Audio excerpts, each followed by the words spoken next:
IAB ran our inaugural MeasureUP Research Awards to recognise great Australian trade marketing research. And we wanted to celebrate insightful research being carried out across the market and to further encourage investment into quality media research.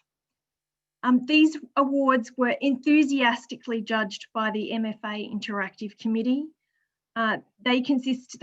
Great committee consists of senior digital expert representatives of all the major media agency groups.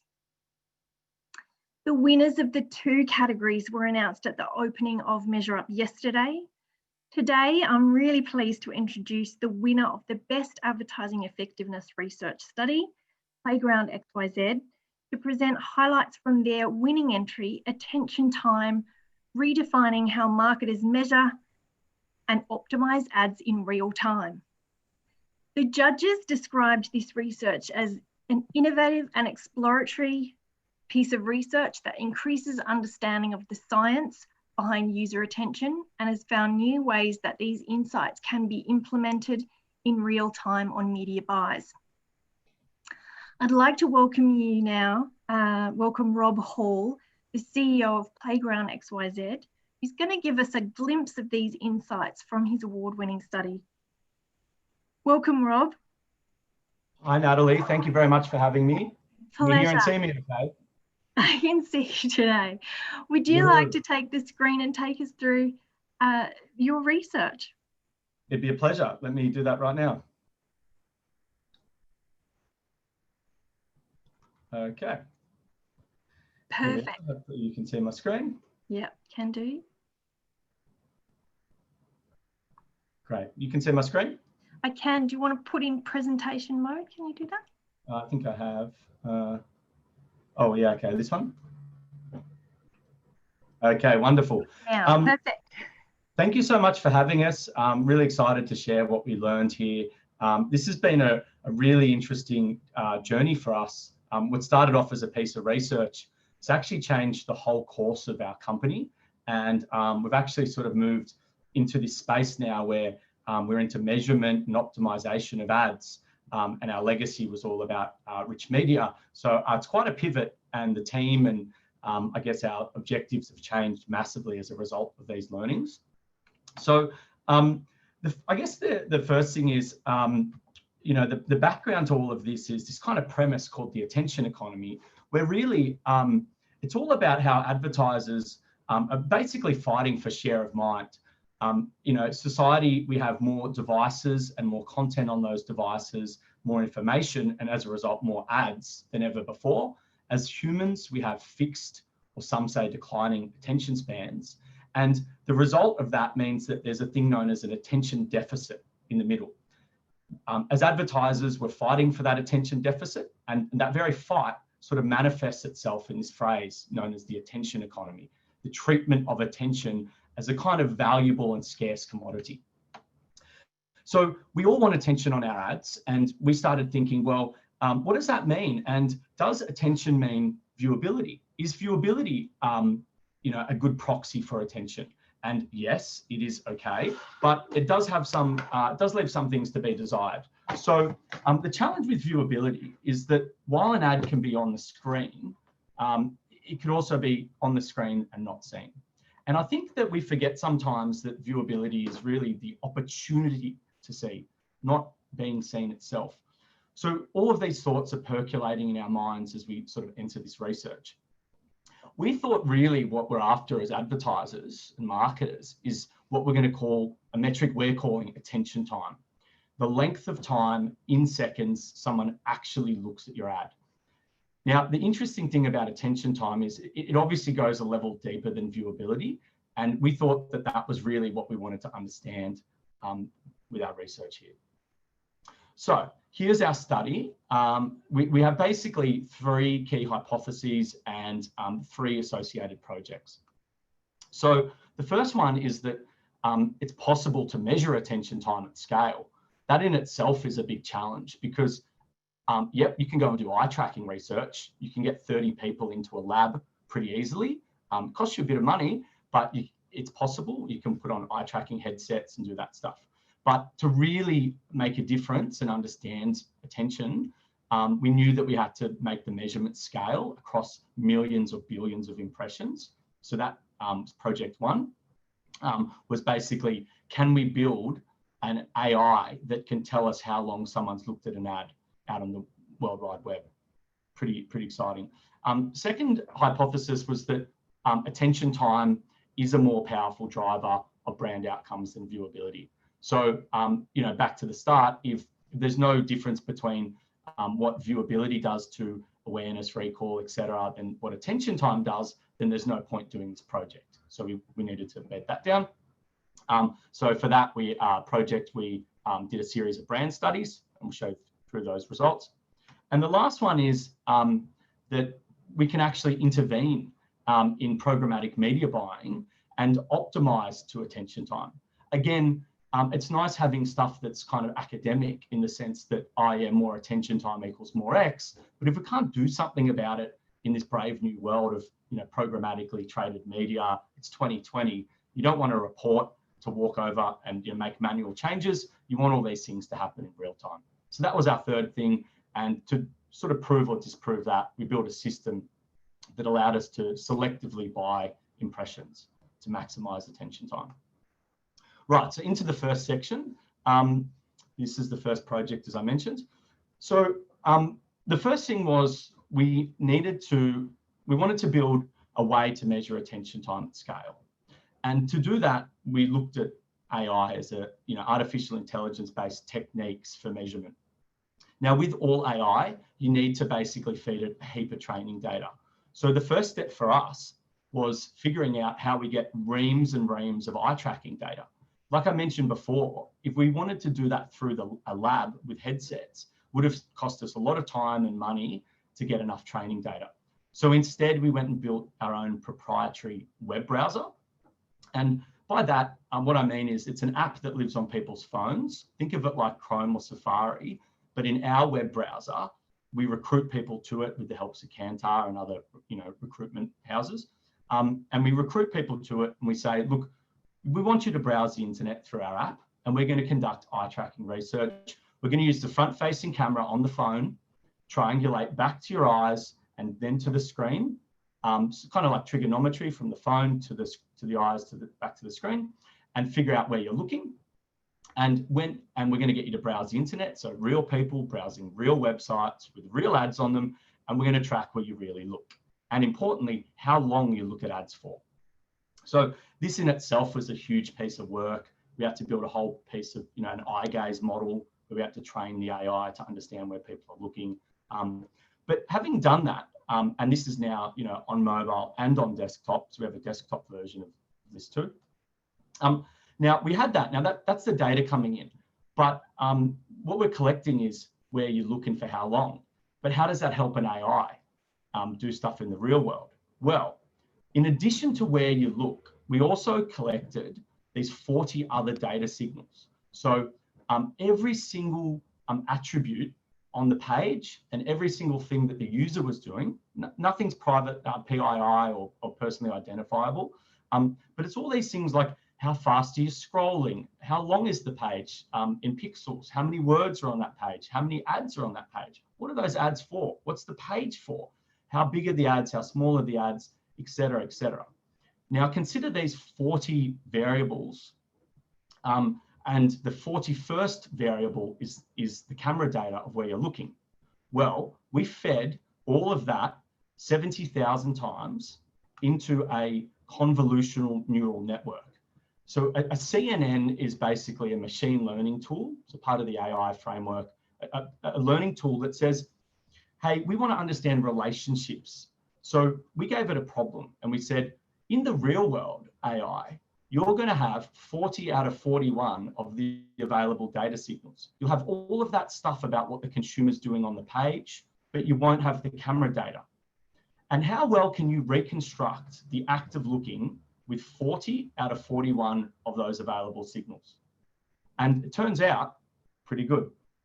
So this process allowed us to then sort of scale attention measurement across the World Wide Web and break free of purely panel-based approaches. the results are here, and this we're really excited, I guess, by where this landed. So on this chart here, what you can see is the predicted attention that our AI does versus the actual attention, which is what the eye tracking panel did. So we ran basically an A/B test, and we said, look, we want to check that the AI is making the right extrapolations here. So if you look at the chart, basically here, we split the data into deciles. So, 10% buckets. And you can see here that the predicted attention from the AI closely follows the observed or real attention from the panel across all the deciles very closely. And when you look at it on a mean basis, in terms of, the average, the mean predicted attention time was 931 milliseconds versus 994. So the AI's extrapolations are 95% accurate in the way that it can measure attention time out on the World Wide Web. That's really exciting because it means that you can now start to scale this concept of attention measurement, knowing that the AI is both trained by eye tracking and verified by eye tracking. So it's a closed loop. The second hypothesis, now that we were sort of able to do this at large, was, right, does attention time drive a brand forward? And is there a difference between attention time and viewability? So here we did a series of brand studies. And thanks to Kantar, because they helped verify the statistical claims of this part. So basically, this was a pretty typical setup. 691 people in the control, 555 in the exposed, statistically significant size, representative of the general population, all of that stuff. And basically, we asked them a series of brand questions. So the first thing is, what's the effect of any attention time on things like awareness and recall? So the good news is that looking does something. So that's what we all wanted to know. Looking at an ad is a good thing. The very act of looking at it for greater than 0 seconds means that you can get a 25% lift in awareness and 79% lift in recall. Great. But that's just whether you looked or not, quite binary. What about the relationship between how long you looked and these kind of brand metrics? And the results here were really interesting because basically we learned that more is more. The longer you look, the more awareness and recall kept climbing. And you can see here on the charts what happens when you look between 1 and 10 seconds, 10 and 20, and greater than 20. Interestingly, if you boil that down into a simple kind of formula, what you can say is things like, for each extra second of attention time, your odds of driving awareness increase by 11%. So basically, each extra second is moving awareness forward up to 11%. Each extra second increases your chance of driving recall forward up by 7%. More is more. And if we can get 5 seconds of attention versus 1 for our advertisers, then absolutely we should be doing that. Now, here's a really interesting part. Looking at isolating the impact that attention time had in driving awareness and recall compared to what are currently our industry's best kind of metrics, like things like viewability. So the way this works is it's called importance modeling. And you basically look at how important is this ingredient in driving that outcome.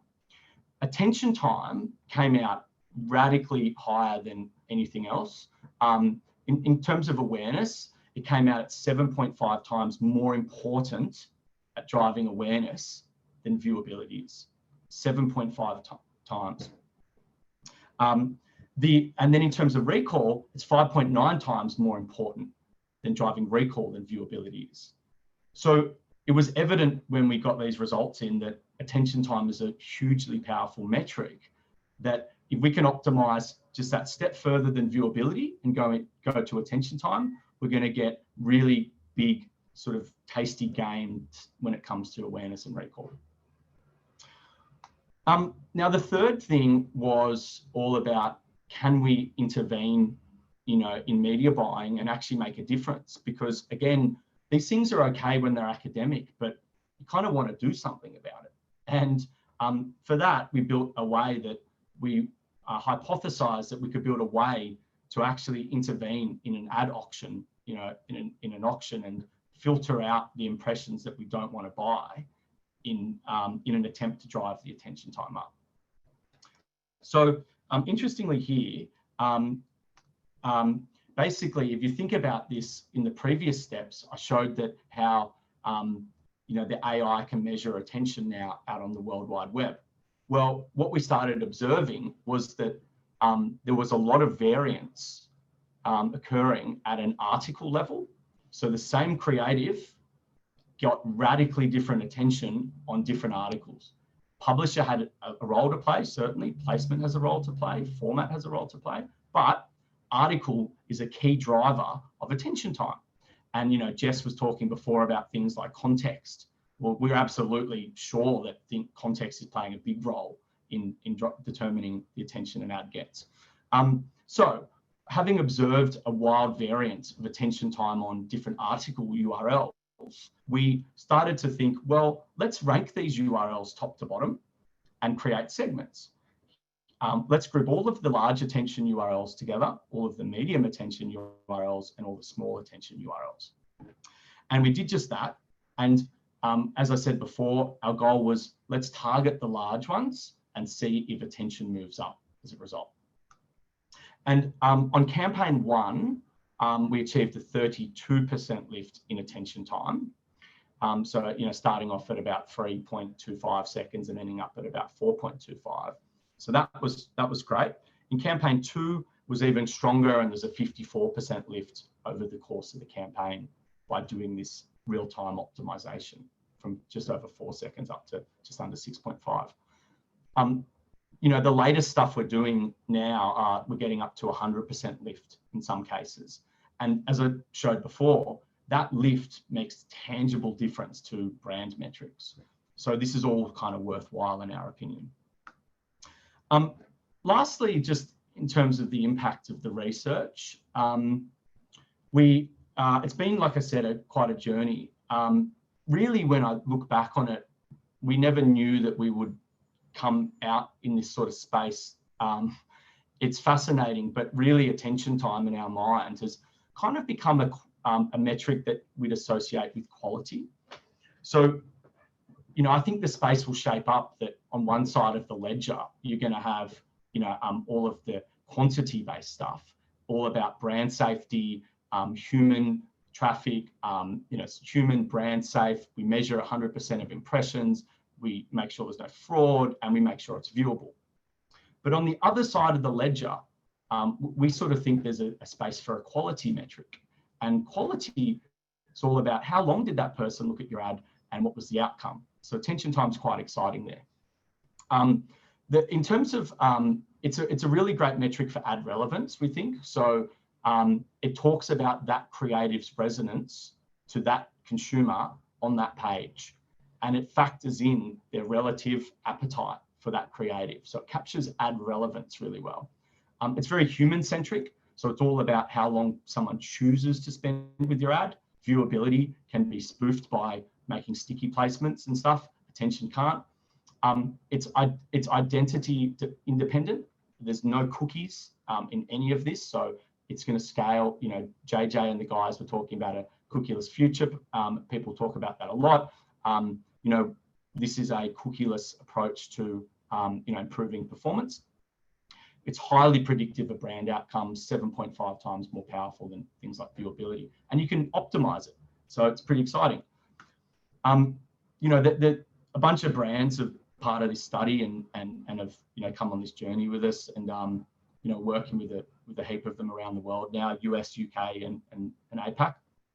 And interestingly, this kind of thing that started off just measuring a part of the internet, we're now sort of in a rollout of where we're going to measure more and more stuff. So we're covering all the IAB formats for display and both mobile and desktop. We'll start covering outstream and pre-roll and social and other stuff too.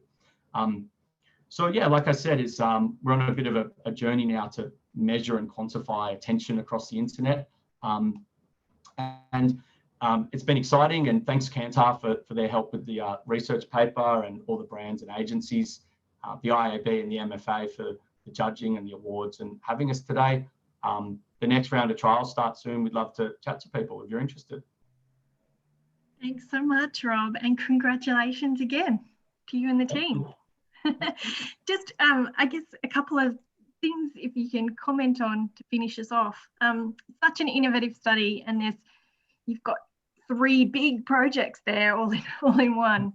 Can you touch on just how you managed that internally with just, the risk involved and getting stakeholders on board with that internally, and then also some of your clients' reactions and what you've heard from the market about this? Yeah, I mean, pretty scary time, pretty scary time, particularly recently, to be putting a lot into CapEx and, CapEx and OpEx with the, economy like it is. So definitely had to, put a business case together around why we would spend so much on a project like this. Graham here, who's just, shared his camera, he's, been a big driving force behind it on our end. Maybe you can share your experience getting the troops rallied for this, Graham.